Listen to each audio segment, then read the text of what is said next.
ठीक है, ये हमारा क्या है, अलजेब्रिक एक्सप्रेशन है। चैप्टर 8 अलजेब्रिक सेंटेंस है। ठीक है, चैप्टर 6 हम स्टार्ट कर रहे हैं, चैप्टर 5 हमारा स्किप है, इसलिए आपको कॉन्सेप्ट के लिए इस तरह के जो सवाल होते हैं वो अलजेब्रिक एक्सप्रेशन है। किसी भी अलजेब्रिक एक्सप्रेशन को अलजेब्रिक सेंटेंस कैसे बनाया जाएगा, उसका बहुत सादा सा तरीका है बेटा कि अलजेब्रिक एक्सप्रेशन में अगर आप इक्वल का साइन इस्तेमाल करें या अलजेब्रिक एक्सप्रेशन में आप ग्रेटर देन का साइन इस्तेमाल कर लें या अलजेब्रिक एक्सप्रेशन में आप क्या करें, लेस देन का साइन इस्तेमाल करें। जब किसी भी अलजेब्रिक एक्सप्रेशन में लेस देन, ग्रेटर देन या इक्वल का साइन आता है तो वो अलजेब्रिक सेंटेंसेस है। All these three are called algebraic sentences. Algebraic sentences को फर्दर क्लासिफाइड किया जाता है दो हिस्सों। ठीक है, नंबर 1 जो है ये आपका सेंटेंस इक्वेशन कहलाता है। ये आपका सेंटेंस क्या कहलाता है, इक्वेशन। और ये जो रिमेनिंग 2 है बेटा, ये आपके कहलाते हैं इन इक्वेशन। ये दो आपके क्या कहलाते हैं, इन इक्वेशन, और ये क्या कहलाता है, इक्वेशन। तो अलजेब्रिक सेंटेंसेस को फर्दर हमने क्लासिफाइड किया दो हिस्सों में, इक्वेशन और इन इक्वेशन। आपकी एक्सरसाइज नंबर 6.3, 6.4, 6.6, 6.7 और 6.8, all these are the example of equations। ठीक है, इसके बाद इन इक्वेशन, तो बेटा इन इक्वेशन की एक ही एक्सरसाइज शेयर की गई है आपसे और वो 6.5। सो यहां तक क्लियर हुआ आप लोगों को कि एक्सरसाइज 6.3, 4, 5, 6, 7, 8 इक्वेशंस हैं और आपकी 6.5 इन इक्वेशन। अब फर्दर आगे बढ़े बेटा, तो इक्वेशन की 3 टाइप्स होती है। इक्वेशन की कितनी टाइप होती है, 3। पहली जो कहलाती है वो आपकी लीनियर फॉर्म है। इसमें आपकी एक्सरसाइज 6.3 और 6.4 ये जो है इस टाइप की जो इक्वेशन होती है वो लीनियर इक्वेशन या लीनियर फॉर्म ऑफ इक्वेशन है। सेकंड जो है बेटा वो सिमिलटेनियस कहलाती है। सिमिलटेनियस में जो एक्सरसाइज है वो इस वक्त आपके सिलेबस से रिड्यूस कर दी गई है, एक्सरसाइज 6.2 है। सिमिलटेनियस इक्वेशन में पेयर ऑफ इक्वेशन होता है, दो इक्वेशन होती है और every equation has 2 value. Her equation के 2 वेरिएबल्स होते हैं, x और y हो सकता है, a और b हो सकता है, p और q हो सकता है। तीसरी टाइप जो इक्वेशंस की होती है बेटा वो आपकी कहलाती है क्वाड्रेटिक। तीसरी टाइप आपकी क्या कहलाती है, क्वाड्रेटिक इक्वेशन कहलाती है। इसकी एग्जांपल जो है वो आपकी एक्सरसाइज 6.6 है, 6.7 है और 6.8। ये इस इक्वेशन में जो एक्सप्रेशन लिया जाता है वो सेकंड डिग्री इक्वल होता है। सेकंड डिग्री बेटा एक्सरसाइज 4.1 में समझाया था कि जिस पॉलिनोमियल में एक्स या अलजेब्रिक एक्सप्रेशन में वेरिएबल की स्क्वायर पावर इस्तेमाल की जाती है वो आपका क्या कहलाता है, क्वाड्रेटिक। क्लियर? तो आपकी इक्वेशन को इन 3 हिस्सों में हम क्या करते हैं, डिवाइड करते हैं। लीनियर इक्वेशन होती है, सिमिलटेनियस होती है और क्वाड्रेटिक।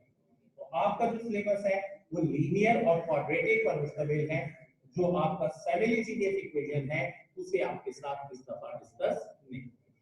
तो ये जनरल इंट्रोडक्शन था इस चैप्टर का। अब आ जाइए पहली एक्सरसाइज की तरफ, और पहली एक्सरसाइज जो है वो है हमारे पास जो हमने डिस्कस करनी है, एक्सरसाइज 6.3। एक्सरसाइज 6.3 की जहां तक बात है बेटा, तो आइए इसके सवालात को सॉल्व करना और इसकी कंडीशन को पढ़ते हैं। इस एक्सरसाइज में हमें क्या करना। अच्छा, एक अहम सवाल तो चलिए अच्छा हुआ जहन में आ गया, What is the objective of equation or inequation in algebra? Algebra में इक्वेशंस या अल्जेब्रिक सेंटेंसेस की क्या अहमियत है या क्या जरूरत है? तो बेटा इसका जवाब ये है to find out the numerical value of alphabet या वेरिएबल्स, यानी किसी भी अल्फाबेट या वेरिएबल की वैल्यू कैलकुलेट करने के लिए अलजेब्रिक सेंटेंसेस को इस्तेमाल। अलजेब्रिक सेंटेंसेस का क्या मतलब होता है, क्या ऑब्जेक्टिव होता है? To find out the numerical value of variable, variable की न्यूमेरिकल वैल्यू फाइंड आउट करने के लिए अलजेब्रिक सेंटेंसेस को इस्तेमाल किया जाता है। आइए सवाल की तरफ आए तो बेटा टाइप सवाल किताब में जो क्वेश्चन दिया है वो है find the solution set of the following equation. अच्छा बच्चों, बच्चे सॉल्यूशन सेट क्लास 6, 7, 8 से समझना शुरू करते हैं। What is the meaning of solution set? ये ऐसा सवाल है जो मैंने सम टाइम स्टूडेंट से किया और but they didn't get the satisfactory answer. तो आप भी जरा सोचिए what is the meaning of solution set। तो मेरा ख्याल है कि शायद आप में बहुत सारों के दिमाग की बत्ती पे क्वेश्चन मार्क आए कि यार ये तो कभी सोचा ही नहीं कि what is the meaning of solution set। देखिए बेटा, solution set is the number who satisfied the condition of sentence। वो नंबर जो कंडीशन ऑफ सेंटेंस को सेटिस्फाई करे वो सॉल्यूशन है।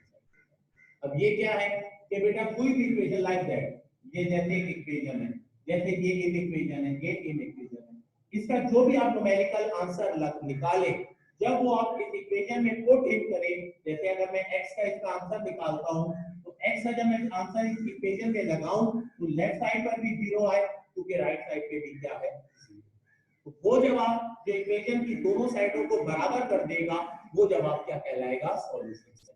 तो ये बहुत इंपॉर्टेंट चीज होती है बेटा, हमारे बच्चों की थ्योरी वीक है मैथमेटिक्स में कि वो कॉन्सेप्ट और ऑब्जेक्टिव से वाकिफ नहीं। अब इसमें एक्स्ट्रा जो चीज है वो है आल्सो वेरीफाई द आंसर। आमतौर पर बच्चे ये समझते हैं कि वेरिफिकेशन की जरूरत नहीं होती, लेकिन बेटा याद रखिए ये लीनियर फॉर्म, लीनियर इक्वेशन की स्क्वायर रूट फॉर्म कहलाती है।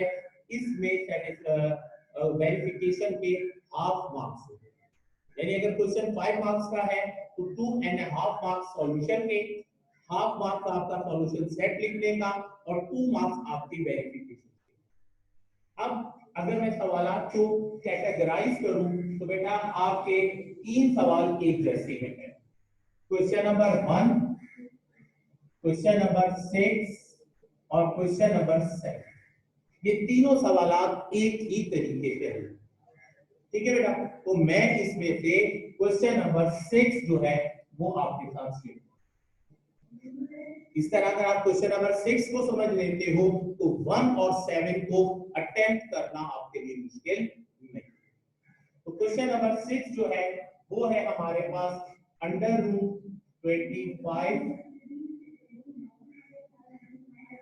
25y minus 6 is equal to 4 into under root y plus 6। इस कंडीशन के मुताबिक इक्वेशन के दोनों जानिब स्क्वायर रूट का साइन मौजूद। आप क्वेश्चन नंबर 1 भी देख लीजिए, पेज नंबर है बेटा 142 जिस पर ये एक्सरसाइज मौजूद। तो क्वेश्चन नंबर 6, 1 और 7, अब अगर स्क्वायर रूट का साइन बेटा दोनों जानिब हो तो फर्स्ट ऑफ ऑल आप स्क्वायर रूट को खत्म करने की कोशिश करोगे और इस मकसद के लिए आप पहला स्टेप क्या लिखोगे? Squaring on both side. इस तरह अंडर रूट 25y माइनस 6 पर आपका क्या आ जाएगा? Square root. 4 पर भी क्या आ जाएगा? Square root. और अंडर रूट y प्लस 3 पर भी क्या आ जाएगा? क्लियर होगी बात यहाँ तक? अब स्क्वायर रूट को आप कैंसिल करोगे तो 25y माइनस का 6 हो जाएगा, 4 का स्क्वायर क्या हो जाएगा? 16 हो जाएगा और यहाँ पर क्या आ जाएगा? y plus 3।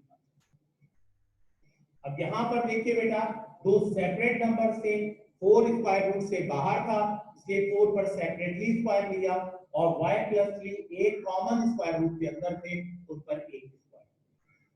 इसके बाद नेक्स्ट स्टेप की तरफ आऊं तो 25y minus 6 is equal to, अब ये 16 इस ब्रैकेट से क्या हो रहा है, मल्टीप्लाई।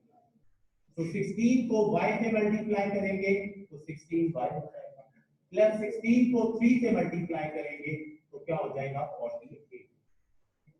क्लियर है? अब y आप देख रहे हैं दोनों जाने पहुंच, तो क्या करेंगे बेटा, वेरिएबल को एक तरफ लाते हैं, 25y प्लस का 16y क्या हो जाएगा, माइनस का 16y। इसी तरह माइनस का 6 वहां जाके क्या हो जाएगा, प्लस का 25y में से 6y गया तो 9y आपका यहां बचेगा, 48 पे 6 को प्लस कर देंगे तो कितना हो जाएगा, 54। अब 9 y से मल्टीप्लाई हो रहा है, वहां जाकर डिवाइड हो जाएगा, और y की वैल्यू 9 6 का 54, y की वैल्यू क्या है। अब अगर हम बात करें तो हम ये कहेंगे कि ये आंसर है, लेकिन ये सॉल्यूशन सेट नहीं। जब तक स्क्वायर रूट के क्वेश्चन को आप चेक नहीं कर लेते, वेरीफाई नहीं कर लेते, तब तक आप उसे सॉल्यूशन सेट नहीं करते। आंसर सही है, हमने पूरी इक्वेशन को स्टैंडर्ड पर जाकर कर दिया। कॉपी में काम करने का तरीका ये होगा बेटा कि आपके कॉपी की पेज का विड्थ ज्यादा हो, तो आप दरमियान में लाइन ड्रॉ करेंगे, एक साइड पर सॉल्यूशन करें और उसके बिल्कुल सामने वेरिफिकेशन। इस तरह दोनों चीजें एक साथ सामने आएंगी और नीचे आप आंसर के तौर पर सॉल्यूशन सेट। क्लियर होगी बात? अब मेरे पास भी तफाक की बात है कि सामने ही जगह बन रही है, तो मैं सामने ही करूंगा। हेडिंग मैंने डाल दी, चेकिंग की हेडिंग दी जा सकती है और वेरिफिकेशन की हेडिंग भी दी जा सकती है। तो क्या होगा, under root 25y minus 6 equal to 4 under root y plus. Clear है यहाँ पर बेटा? अब कोई कंडीशन होती नहीं है बेटा, लेकिन मैं स्टूडेंट पर एक कंडीशन लगाता हूं कि जब आप वेरिफिकेशन या चेकिंग कर रहे हैं तो लेफ्ट साइड की कोई वैल्यू राइट साइड पे मत लेकर जाइए और राइट साइड की कोई चीज लेफ्ट पर। इसलिए मेरा बेटा कि जब बच्चे दाएं बाएं करते हैं तो जवाब जबरदस्ती निकालने की कोशिश करते, तो फिर दाएं बाएं करते हुए कुछ ना कुछ दाएं बाएं करके तो जवाब मैनेज करते। अब जब आप चीजों को अपनी जगह पे रखेंगे तो आप उसे मैनेज नहीं कर सकते। सो आपको अपनी गलती का पेपर में पता चल जाएगा, अरे गलती हो रही है, आप दोबारा से सॉल्यूशन को रीचेक मारेंगे, दोबारा से स्टेप्स देखेंगे तो आप फौरन अपनी गलती तक पहुंच जाएंगे। तो इस वजह से बेटा मैं ये कंडीशन स्टूडेंट्स पे रखता हूं कि भाई लेफ्ट साइड को लेफ्ट पे रखोगे, चेंज नहीं करोगे, और राइट साइड की वैल्यू को राइट साइड पे रखोगे, चेंज नहीं। अब आ जाइए यहाँ पर, अंडर रूट आ गया 25y की वैल्यू आपके पास 6 थी, माइनस का 6 आ गया, y की वैल्यू आपके पास 6 थी, प्लस का 3 था। 25 को 6 से मल्टीप्लाई किया तो ये आपका 150 आ गया, माइनस का 6 है, 6 में 3 प्लस किया तो 9। 150 में से 6 माइनस किया 144 आ गया, 9 is the square root of 3। तो हमने 9 का डायरेक्टली स्क्वायर रूट निकाल लिया। 144 is the square root of 12, 4 को 3 से मल्टीप्लाई किया तो क्या हो गया 12। तो देख लीजिए चेकिंग ने बताया कि लेफ्ट और राइट साइड इक्विवेलेंट आ गई। दैट मींस हमारा जो आंसर है वो ही सॉल्यूशन सेट ऑफ दिस, कि ये आंसर सेटिस्फाई कर रहा है कंडीशन ऑफ द क्वेश्चन। तो ये था क्वेश्चन नंबर 6 और इसके दो क्वेश्चन जो हैं वो